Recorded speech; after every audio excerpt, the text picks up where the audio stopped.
this is Randy with Carchaeology, and it is a very bright and brisk morning here near the lab.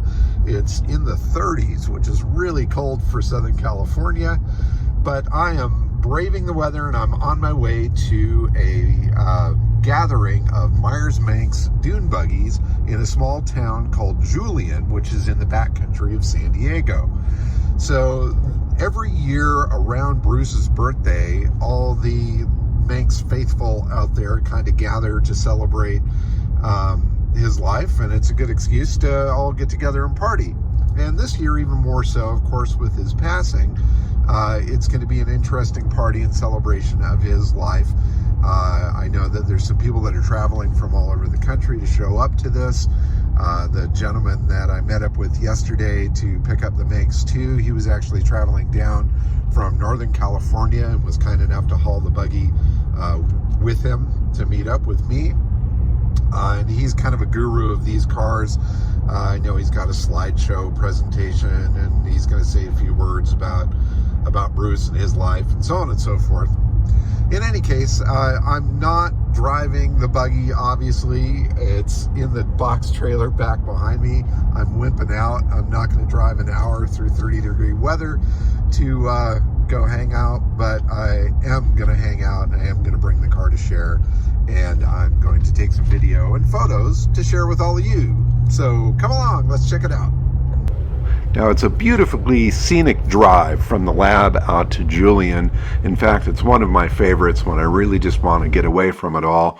You end up taking Highway 79 out past the San Diego County line into Warner Springs and other backcountry San Diego tiny towns. And at one point you drop down into this rolling hills area that's just really super pretty. And then you cut a left onto a road that takes you down to the Anza Borrego Desert and the huge off-road fun area that's down there. And going up over the pass, I hit a little bit of snow, but coming down the other side towards where the event would be, I could tell it was going to be nice and dry. And sure enough, as I pulled up to the campground here at the Stagecoach RV Resort, everything was looking sunny, a little bit breezy, but still a little cold.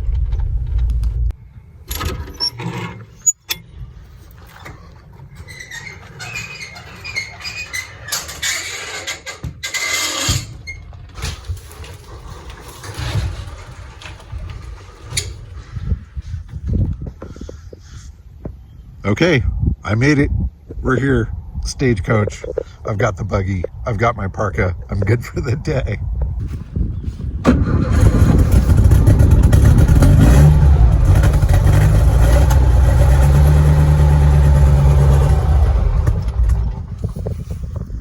A little cold-blooded.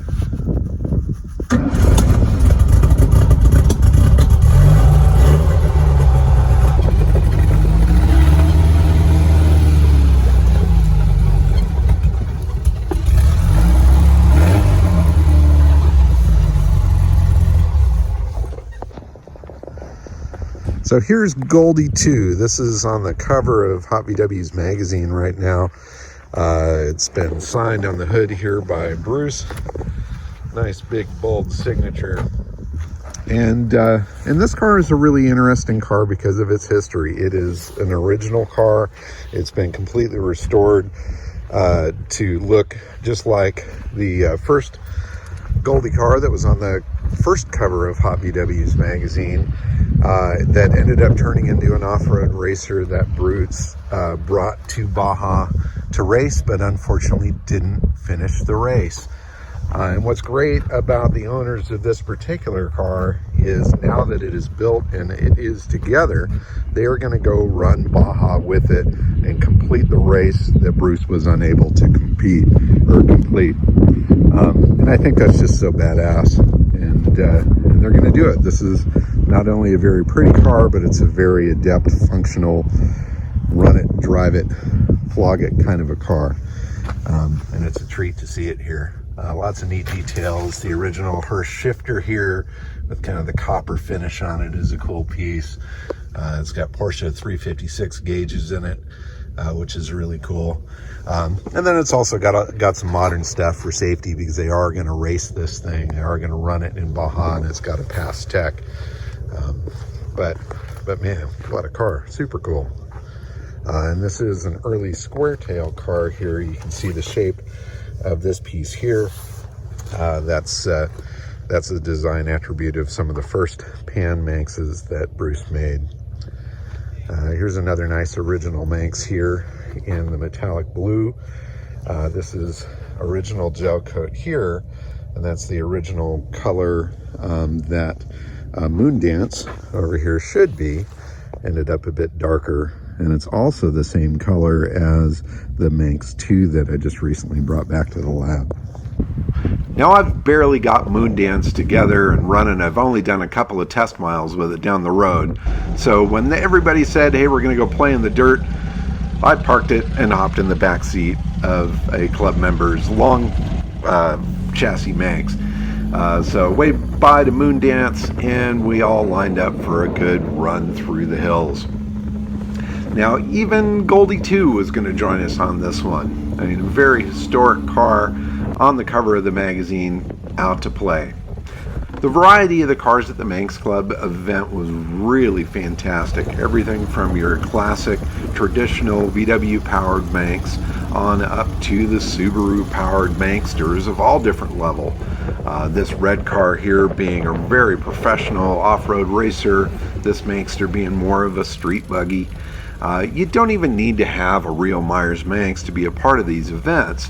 It's all about having a toy, having the right attitude, and wanting to go play with it out in the dirt. So we had a group, I think, of about 15 cars here lined up for a short run that would get us back in time for the main part of the event, celebration of Bruce's birthday, and a little bit of cake and a little bit of camaraderie. So off we went. I was glad I brought my parka. It was pretty breezy.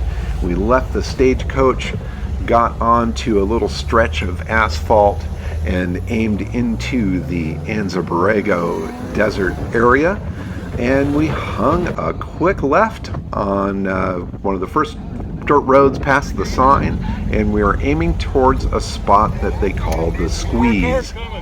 And just wait till you see it as we get up to it. So, wheels on dirt and aiming towards the hills, off we went.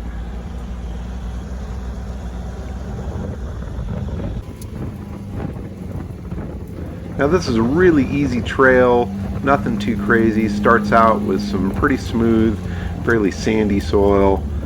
Beautiful day. I was glad I brought my parka even though I look like a total idiot with it on. Proof of that right here. But at least I was toasty. We all kept it pretty mellow. Nobody was going too fast. It was all about having a fun, safe trip, not about racing.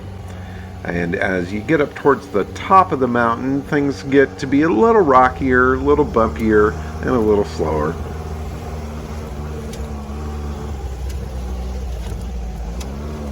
But even a basic buggy such as this particular full-length Pan, with minor modifications as far as suspension, I mean, this thing handled everything perfectly. And this is a road that's mellow enough that you could drive back there in a pickup truck and be just fine. But there is an area where that stops and where it gets really technical and real crazy.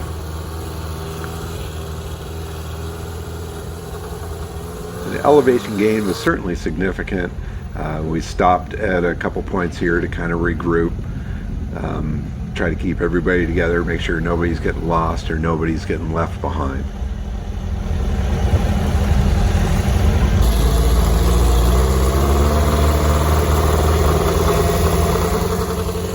Now this green buggy here, El Gusano as they call it, has a great history, has been raced quite a bit.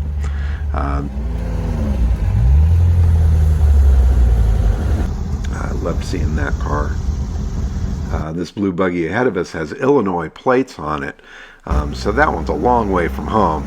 It was definitely fun to see those folks. Really friendly group of people. There were also travelers from the East Coast that had flown out for the event and just hopped in with a fellow club member for a drive up over the hills. I was definitely thankful that we had some rains recently. It kept the dust down to a minimum, so you can trail behind these other cars and not get totally caked with dust, and that was definitely a big blessing. But as we got up towards the top of the hill, everybody kind of pulled over and found a spot right towards the entrance of this spot they call the Squeeze. And the Squeeze is this really tight cutout in the rock that buggies can make it through one way but not the other, and some of the bigger off-road vehicles might not be able to make it. But once you get past that point, then it's the point of no return. You've got to go the whole way. It'd be probably a 3 or 4 hour run to get all the way around the other side, and we didn't have the luxury of time for that. But everybody found their little spot to park, including us. We kind of went up the hill to this upper little parking spot area, and then everybody got out to hang out, take pictures of the buggies, and to have a nice little group photo session of all of us together.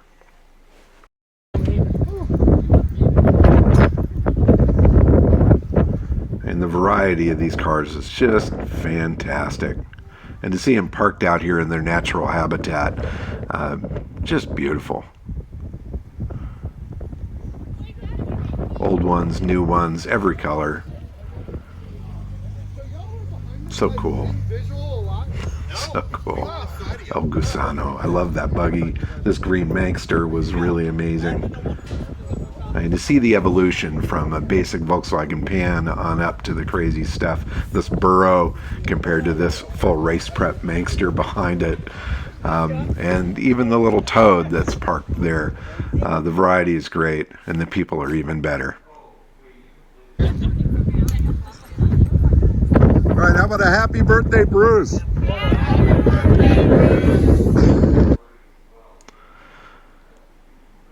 So we had our photo session.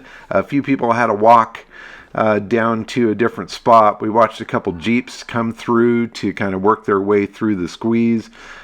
This particular guy here, he had a more traditional Jeep, fairly narrow. It looked like he was able to make it through there and kind of knew what he was doing. Tires were nice and soft. And then this guy showed up in a brand new Rubicon with his family.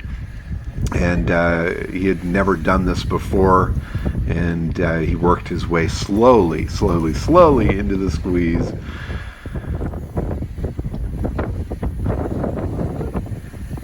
And as you can see, Squeeze is right. Talk about tight.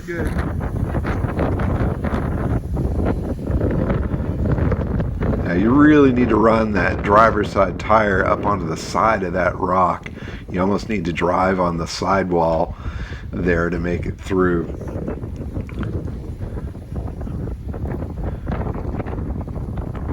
And this is like a brand new, what, like $80,000 Jeep. I'm sure he's making payments on it.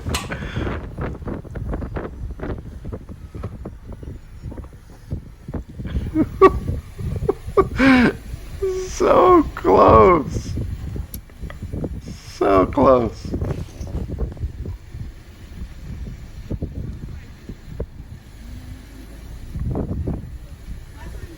Oh, man.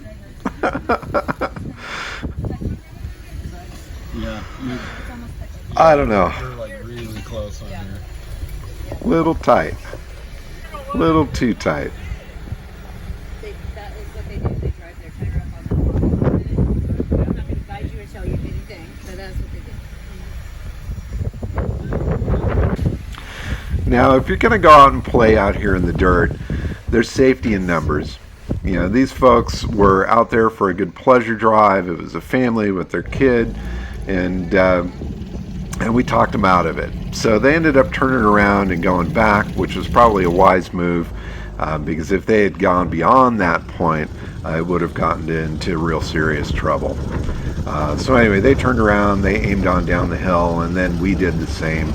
as a group so we can make it back to the campsite in time to have some birthday cake and share some stories of Bruce. Ah, yeah, very nice. Wheels up.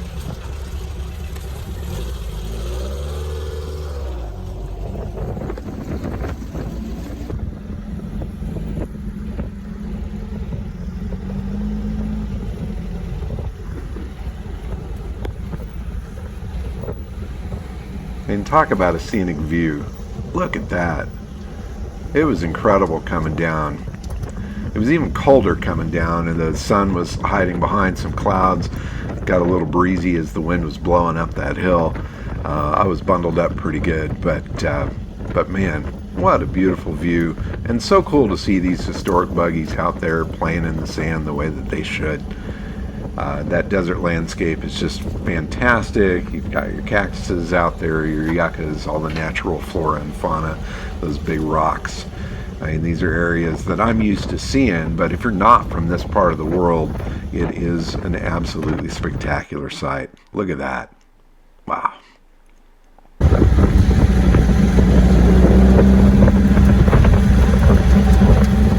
I'm kicking up a little dust on the way back down. There's our Jeep friends. They stopped to check the scratch on their brand new Jeep. And here we go back into the stagecoach for the birthday celebrations. Thank you, Russ, for the ride.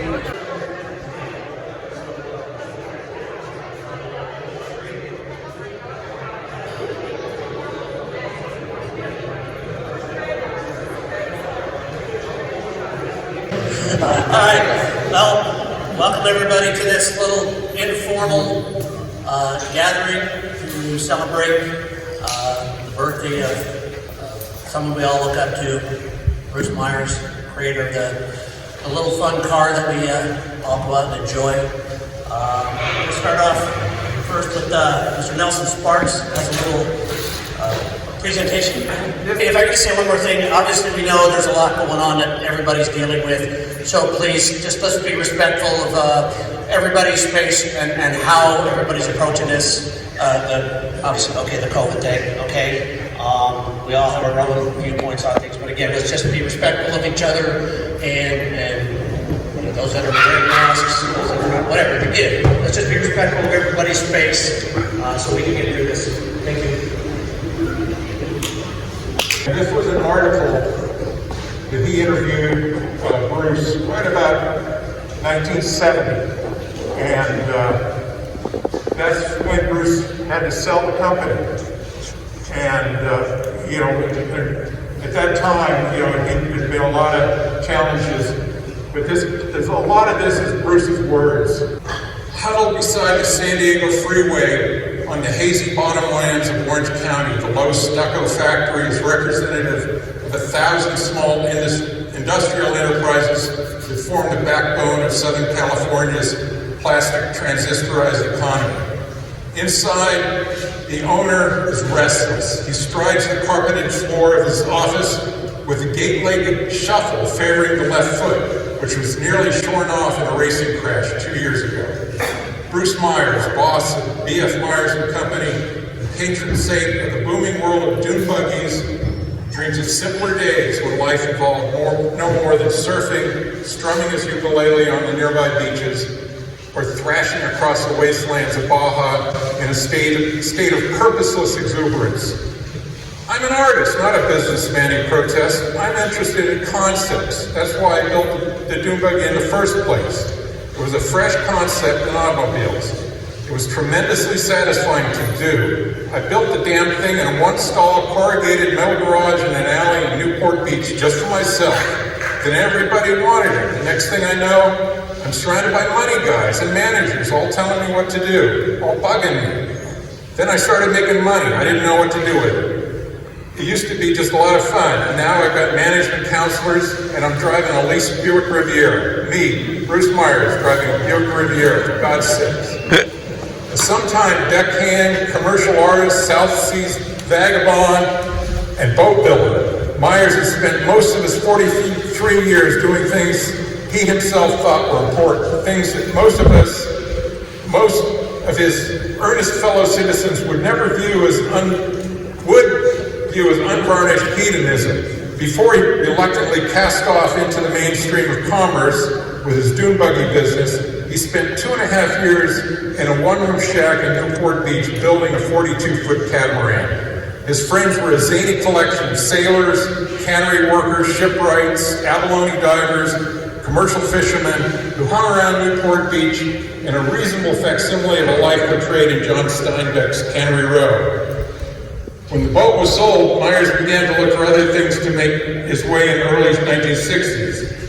When the peculiar California sport of dune buggying was beginning to blossom, nature left immense accumulations of sand spread along the state, all the way from Pismo Beach, south of San Luis Obispo, to vast furnace-burned sands of Glamis near Yuma, Arizona, making them irresistible attractions for a new breed of auto enthusiasts. As it happened, Volkswagens were beautiful in the sand. Their modest poundage, coupled with rear-engine traction, permitted them to traverse the dunes in street trim, and when fitted with wider tires, they were extraordinarily nimble. Suddenly, the dunes were covered with modified beetles, rushing around in a wild dance called rat racing, a game of follow the leader up and down the steep slopes. One weekend, Bruce Meyers attended the rat race at Pismo and got turned on about dune buggies. This prompted Myers to mold Old Red, the first Meyers Manx, a name that has come to stand for the ultimate in duning. I tried to keep it simple, Myers says. Simplicity, that's the hardest thing to inject into any design. Old Red was a stressed plastic bathtub fitted with a VW engine, axles, wheels, and as tough as a Jeep and as maneuverable as a motorcycle.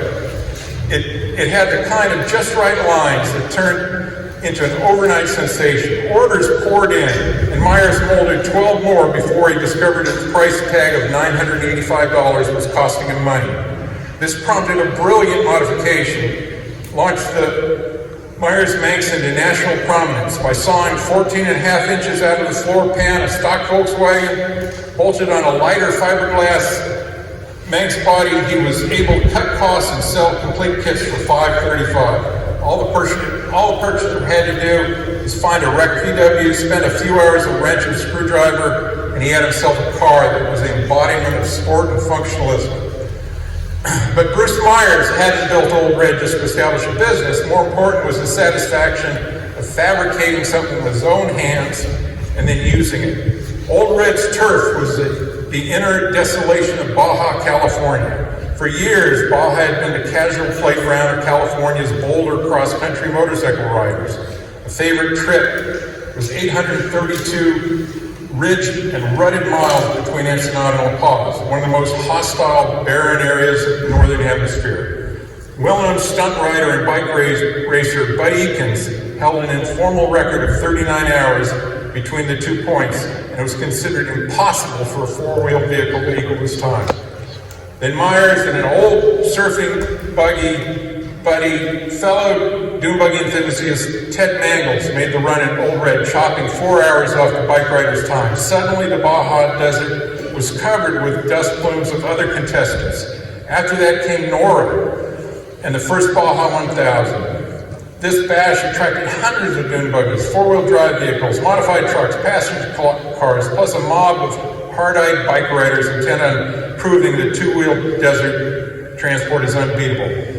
When this they failed to do. Mangles teamed with other desert expert Vic Wilson, won the first overall in the Manx, chopping the record to 27 hours.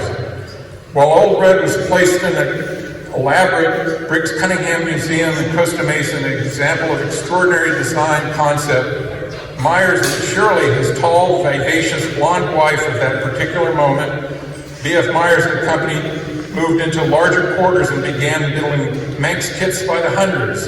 Myers and Shirley have since divorced, and he's married Janet, a sweet 20-year-old something, although Shirley remains deeply involved in the business and a close friend. Myers has been married 5 times. No. Do we have to count to one? It was annulled after 6 months. And and manages to carry on a pleasant relationship with most of his ex-wife and quantity of progeny. Business boom. Thousands of Manx kits were crated up, sent across the country. They're being used at present in the jungles of Africa on safari duty, in the Australian outback, in the Andes for construction projects. There's even talk that the Israeli army will employ Manxes as scout vehicles. Although the Manx was protected by several patents, dozens of imitators surfaced. Many of them merely used the production Manx from mold and began producing simple counterfeits. The original Manx mold tilted slightly to the left. All the copies had the same tilt, says Meyers. At one time, he figured at least 80 companies were making direct copies of Manx.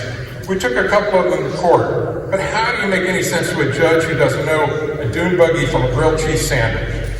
We finally gave up and let him go. I think it's pretty funny, but I think it'd be a lot funnier if it wasn't costing us so much money. No one really knows how many Manx dune buggies, including the imitations, are in action around the company, although some estimates as high as 80,000. Meyers has produced 7,000 himself, distributed through a network of 200 dealers that have sold, curiously, the majority of the kits on east of the Mississippi. The enthusiasm has driven the price for Rec VW sky high, stimulated Volkswagen thefts, and spawned a mini boom in custom bits and pieces for Volkswagen-based buggies. With traffic congestion, high cost, general inconvenience making the lure of the open road, and high-powered sports car and Detroit muscle machinery largely a myth, the dune buggy market dovetails with the American public's growing fascination with camping and attempting to establish contact with nature. This interest in the outdoors is changing the character of recreational vehicles. Instead of serving as social amulets or symbols of status, the fun cars are not frivolous, they are do things. Everything from housing, family, edge of the mountain, stream, carrying an adventuresome pair to the remotest parts of the continent. This is the beauty of Bruce Meyers. It is a thoroughly usable device, a purely functional machine created with simplicity of line, economy of material that suggests genius. It's a natural vehicle. Meyers' last serious encounter with nature was hardly pleasurable. It came in the second running of the Baja 1000 in '68. After starting 66th, Meyers and Wheelo Anderson thumped up towards the head of the pack, about 150 miles south of Ensenada. Bustling across the crumbling, dusty surface at 60 miles an hour, they nosedived into a hidden arroyo, crashing in a tangle of ruptured metal and fiberglass. Meyers was trapped in Bent Manx for several hours before being evacuated by helicopters. Initial reports tempered by the news that he would live, although his left leg would be amputated. Both were exaggerations, although 6 weeks in the hospital and several operations with skin grafts were necessary to save the leg. Another operation is scheduled to fuse Meyers' ankle bone and to permit him to walk without pain, but Bruce Meyers is too busy to brood about it. He is adding the final touches to the Manx SR, an exquisite truncated sports coupe that is a more sophisticated version of Manx. His financial people talk about mergers and other follow but Bruce Meyers says, dune buggies aren't important to me, not really. It's the execution of an idea, the creation of a new concept stokes me. I don't want to be known as a dune buggy builder. I want to be remembered as the kind of guy who created things. But anyway, I think it was at that point that was 1970. But I know that in time, Bruce's pride of what he created, that was what he really held dearest. That this comradeship and this fun and all this stuff he started that meant so much to him. And in the last 25 years, he did everything to keep this, to really, initially he and Winnie, and pull people together and bring them out here and enjoy what's out here. All right, you give it a shot. Well done.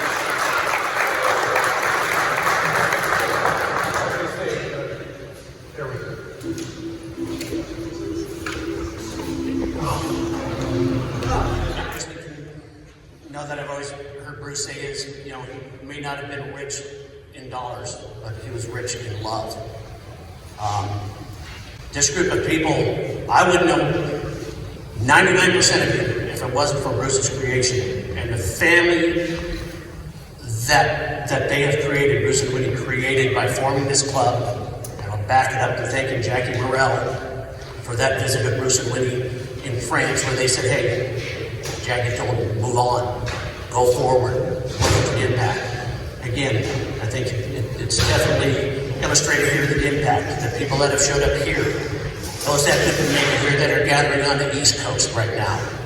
Again, to pay tribute to happy birthday to Bruce, because once again, that was the positive impact that this man had on all of us. Anybody here that knew Bruce before 1967, other than Jim Chamberlain? Would you raise your hand? Did you know him back in the 70s, 60s? You knew him, okay. Well, I was very fortunate in 1967 to meet Bruce Meyers. And the path to our friendship was kind of slow and convoluted, but by the time 1967 came around, and I saw that cover on Car and Driver magazine, I fell in love with Manx. And then I found a copy of Hot Me Dub magazine, the first issue, and that really did it. So I called Bruce up and said, what are your hours? Where are you located? Went down to Newport Beach. He stopped what he was doing, took some time, showed me around, gave me the grand tour. And he gave me some brochures after about a half hour. And he said to me, come back and buy a car. And I said, well, Bruce, I'll try to do that. You're welcome, and come on back and visit me anytime you wish. Well, I didn't come back after that. I didn't see him for 30 years till I ran into him at the Pomona Fairplex, where he was and Winnie were starting the Manx Club. And we sat down and talked and reminisced about that encounter back in 1967. So he said, you should join the club. And I said, Bruce, I want to, but I don't have a Manx. He says, you'll find one. I know you'll find one. And he was right. So a few months later, I find my orange Manx, which is on the cover of Manx Mania, winter 2018, I believe. And I joined the club, and I'm member 698 now. So I'm in the club, and the car is not ready to show or do anything with it, but I am enjoying being in the club and meeting a lot of nice people and everything. Took it in 2018 to Lake Hammond, and we had a big photo op. Tim Hardy, my friend, took a lot of great pictures. One of them's on the cover of Manx Media, and there were some other good ones. And Bruce and I had a wonderful day. I'll never forget Bruce Meyers for being the kind of person he is. As a retired designer, I had so much respect for him and admiration for what he did. So now I'd like to do something special. I owe a friend of mine a little award. My friend Jim Chamberlain, who built my Meyers Manx, by the way, gave me a special award at Lake Mammoth for my 49 race car, Baja race car. But I'd like to give him something now. Come on up, Jim. I got something for you.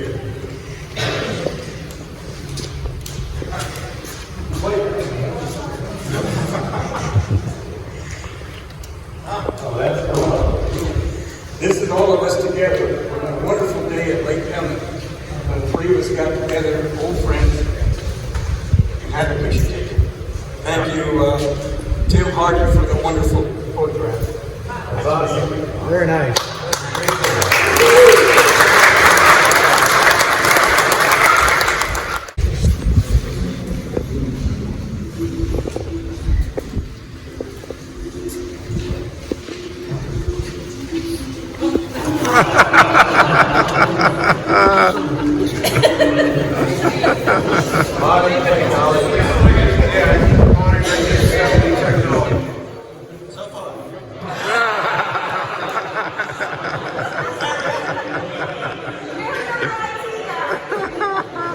Get closer.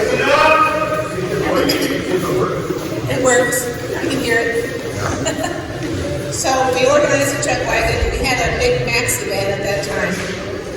But the car that we were going to drive, which was Quattro, was not, that was number 4, Monica, was not ready.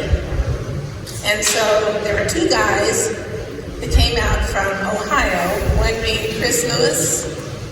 Are you here, Chris? There he is. Chris Lewis and his friend John Knoll, who is now my son-in-law, came out to go to this first event from Ohio, from Columbus, Ohio. And so Bruce's car was not anywhere near being ready. On Friday, well, let's see, I finally packed the car myself, and I packed the truck wagon, and it was time to leave, and his car was still up on chocks with only the transmission in it. No, nothing else. And so Chris Lewis and John Knoll stayed up 2 days and 2 nights to get this car put together. And like I said, I had to leave because I couldn't, people were here. And it was our very first event.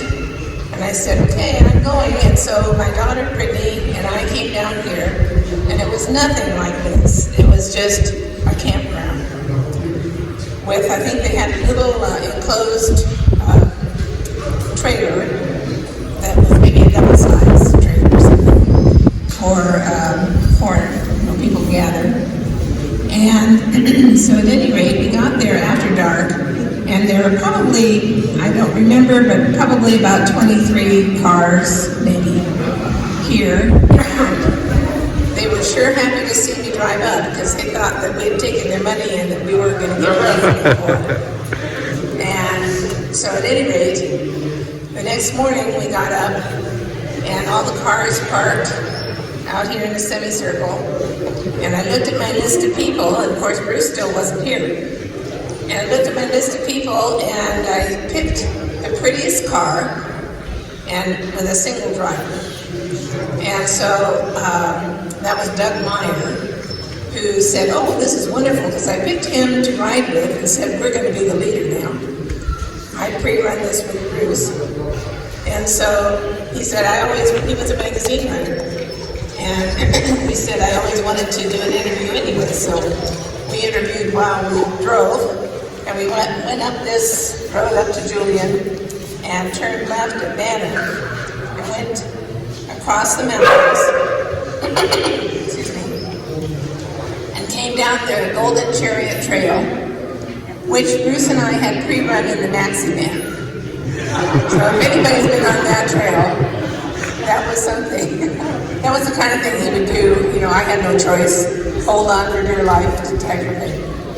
And when I saw all those buggies behind me coming down that serpentine road, my heart just went pitter-patter. It was just overwhelming. And then we got back here, and we decided to do the awards that afternoon. And lo and behold, during the awards, in drives Quattro with Bruce and all the other boys. And they made it. And then they led the squeeze and the drop-off the next day in that car that was just barely together. Barely. And that was the very first event. And it has just mushroomed from there. Now at Big Bear we have over 300 cars sometimes, which is a bit overwhelming. And I haven't met you all because I've been really busy in those years with the Manx store and taking care of Bruce. And he was really ill the last year, but we didn't really know what was wrong with him. He was 94 after all, and you know, a lot of 94-year-olds take naps, but that's what I mean by being ill. He just didn't have the gas to do what he wanted to do, so he didn't spend a lot of time out in the shop. And of course we couldn't go anywhere because of COVID, so that part was probably good. But we finally found out just a couple of months ago that he had something called myelodysplasia, which is akin to leukemia, but it's not. It's a red cancer of the red blood cells. And so we opted, I asked him, I said, well, how's your quality of life to you? Because he was sleeping maybe till 4 or 5 in the afternoon every day and then go to bed at 8:30 or 9. So he was only up for a few hours a day. Couldn't do what he wanted to do. Couldn't hear, couldn't see, very frustrated. And he says, well, it sucks, let's face it, you know. And so I said, well, there is no cure for this disease. So it's up to you, but if you feel that you don't want to go through treatments, chemo and all that stuff, and still come out the other end not feeling any better, then, you know, it's up to you. So we decided to go on to hospice and not receive any more treatment, and then it went very quickly. And that was fortunate for all of us because he didn't have to suffer any longer. But I appreciate so much all the love from every one of you. Thank you.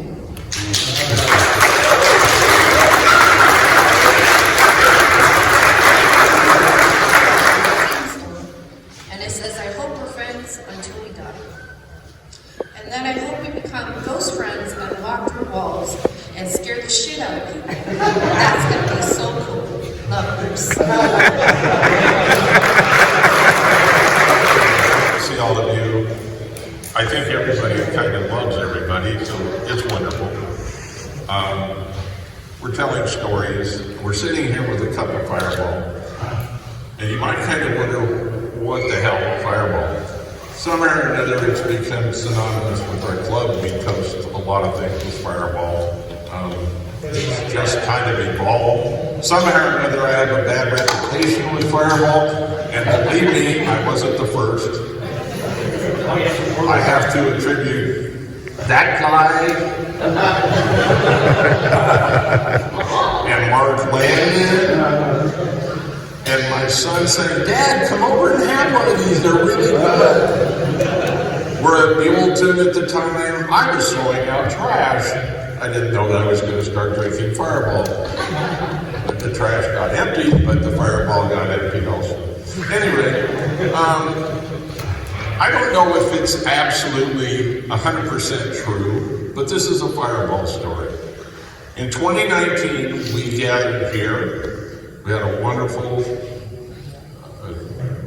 tribute to my wife. It's great. But that night, we sat on a log out here, Bruce and I. There was a fire pit. We were having a great night. Some Fireball came out. I said, Bruce, you ever had any Fireball? No, I don't think I have. Well, we were telling stories and talking and whatever. It was a wonderful evening, sharing and so forth. So I got him a Fireball. And he drank it. He went, well, that's pretty good stuff. We poured our glass full again. We had another one. Anyway, he said that was the first time he'd had a Fireball. I don't know if it was, but that's what he told me, and I'm going to believe it. I'm going to believe it.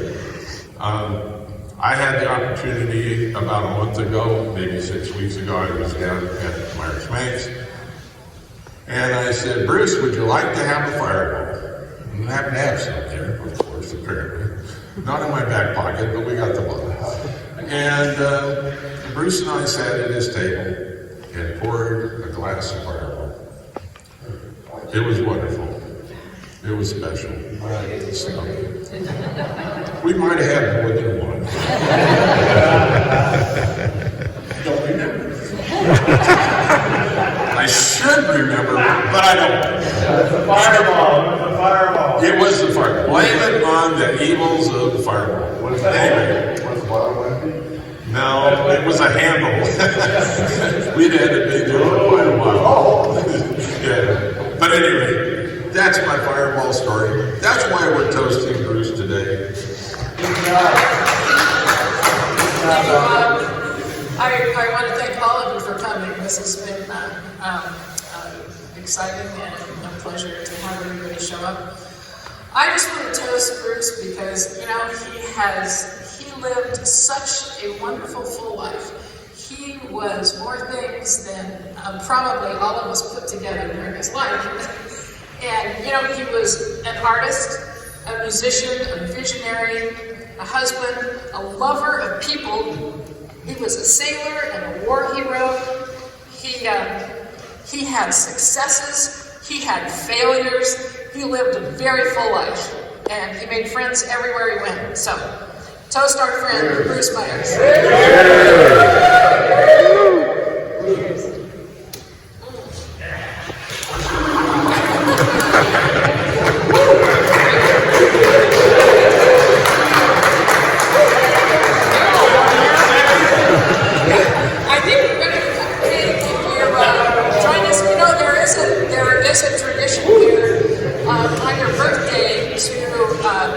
Drive your Manx around the park while you're eating your birthday cake with the other hand, which is a trick.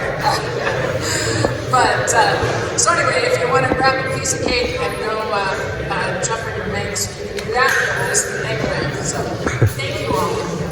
Thank you.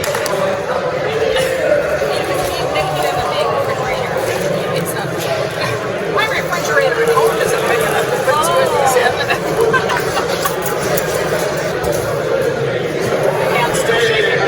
I was so afraid I would break down.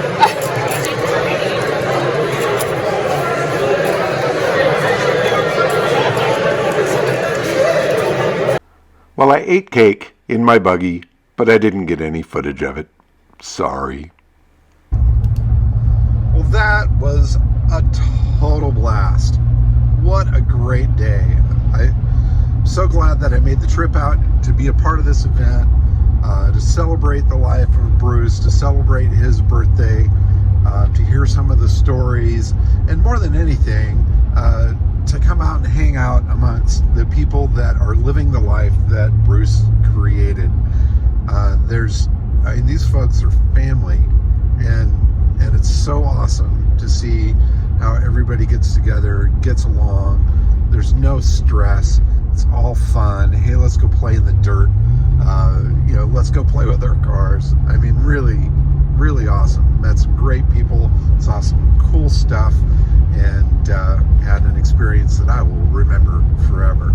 I hope you guys enjoyed following along on today's adventure. It was a wonderful, wonderful trip. Thank you so much for watching, everybody. Keep on digging them up and driving them, and drive safe.